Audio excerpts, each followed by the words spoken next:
প্ৰতিক্ৰিয়া মানে খুব দুখ লগা এটা ঘটনা আৰু এয়া দিগন্ত দাৰ লগতে প্ৰথম তেনেকুৱা নহয় ইয়াৰ আগতে অসম সাহিত্য সভা আজি অলপ দিন আগত আপোনালোকে দেখিছে যে পণ্ডিতা বৈশ্য মেধিৰ দৰে শিল্পীক তেনেকৈ মঞ্চত অপমান কৰিছিলে এতিয়া দিগন্ত ভাৰতীক কৈছে আৰু এনেকুৱা মানে ইমান স্বনামধন্য শিল্পী আৰু ইমান সন্মানীয় জ্যেষ্ঠ শিল্পীক যদি এনেকুৱা কৰে আমালে কি থাকিব আৰু ন আৰু গতিকে তাৰ পিছত আজি মই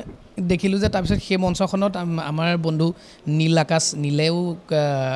অনুষ্ঠান পৰিৱেশন কৰিছে ঠিক আছে বাৰু এইটো কিন্তু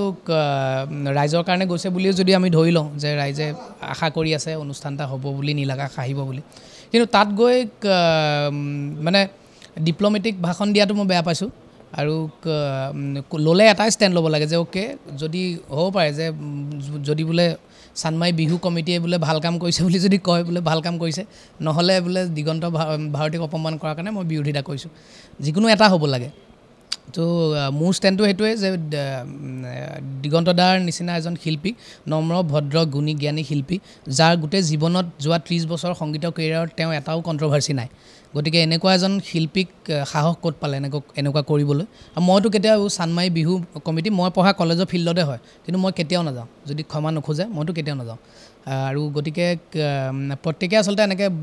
বৰ্জন কৰি দিব লাগে মই ভাবোঁ আৰু আৰ্টিষ্টৰ সেই সাহসটো থাকিব লাগে আৰু সবেই ইউনিটি থাকিব লাগে আৰু সেই তেতিয়া ক'তোৱে নোহোৱা হ'ব আৰু প্ৰতিখন মঞ্চতেতো তেনেকুৱা নহয় ঘটনা আৰু ক'ৰবাত হয়তো চানমাই বিহু কমিটিৰ তাতেও ভাল মানুহ আছে কিন্তু প্ৰত্যেকে তেতিয়া যদি একগোট হৈ পেলাই যে কয় যে নাই এইটো আৰু সঁচাকৈ বেয়া ঘটনা বেয়া হৈছে কথাটো তেওঁ গান গাবলৈ যোৱাও নাছিলে তেওঁ পৰিবাৰে তেওঁ তাত পাৰফৰ্ম কৰিছিলে তাৰপিছত তেওঁক মাতি নিলে নিজে মাতি নি পেলাই তেনেকৈ কৰে নেকি মানুহে এইটো মানে অদ্ভুত এটা দুখ লগা ঘটনা মইতো যোৱা 3 দিনৰ পৰা মোৰ অতি বেয়া লাগি আছে আৰু চব নিজৰ নিজৰ লাভত থাকিব বিচাৰে যে চব নিজৰ নিজৰ স্বাৰ্থত থাকে বেয়া কথা এইটো কিন্তু আৰ্টিষ্টে মানে মানুহে মোৰ কথাটো হৈছে যে যিটো ৰাইট যিটো ৰংটো ৰং বুলি ক'বলৈ সাহস থাকিব লাগে ৰাইটটোক ৰাইট বুলি ক'বলৈ সাহস থাকিব লাগে সেয়া লাগিলে বহুত পাৱাৰফুল মানুহে হওক বা সাধাৰণ জনতাই হওক হয় নাই আৰু চাৰিওফালে কেৱল খালি মদ হৈ গৈছে চবফালে বিহু প্ৰগ্ৰেম মানে সেইটো খুব বেয়া হৈছে বহুতে আমাৰ যিখিনি লগৰ বন্ধু বান্ধৱ যিখিনিয়ে প্ৰগ্ৰেম কৰি আছে সবৰ মুখতে এইকেইদিন আলোচনাত এই হোৱাটছআপ গ্ৰুপত ক'ৰবাত অমুকত অকল একেটাই কথা শুনি আছোঁ যে কি বুলি কয় বহুত ঠাইত মানে মদ পানী খাই বেছি উৎপাত কৰা ফূৰ্তি লাগে কিন্তু আৰু ইমান পৰিৱেশটো বেয়া হৈ যাব নালাগে ন আজি 10 বছৰ আগত অসমৰ পৰিৱেশ এনেকুৱা আছিল নেকি নাছিল নহয় প্ৰতিবাদ মানে কি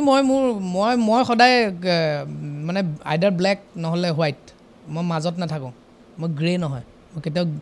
মাজত কথা নকওঁ গতিকে আৰু